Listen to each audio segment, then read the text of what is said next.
Hello, today we will guide you through how to set stop loss in MT5 Mobile. In this walkthrough, we'll keep things simple and practical so you can follow along easily on your phone.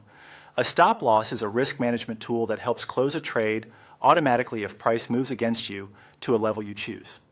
Setting it correctly can help you manage losses more effectively and trade with more control. To begin, open the MT5 app on your mobile device. Once the app launches, give it a moment to fully load so all menu options and market data appear clearly on the screen. Starting from the main app interface will make the next steps easier to follow. Next, tap on Chart at the bottom left of the screen. This takes you to the chart view, where you can work directly with a trading instrument. If you're new to MT5 Mobile, this section is useful because it gives you a visual view of market movement and lets you access trading options from the selected symbol. After that, tap on the symbol drop down at the top left of the screen. This menu allows you to choose the market or asset you want to work with. Depending on your setup, you may see several available instruments listed here. From the list, select the sample symbol.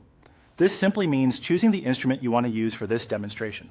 Make sure the symbol loads properly on the chart before moving on.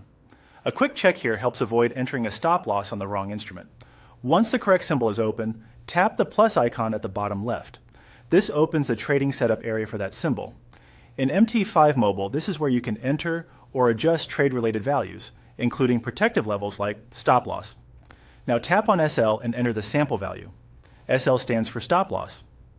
This is the price level where you want the trade to close automatically if the market moves in the wrong direction.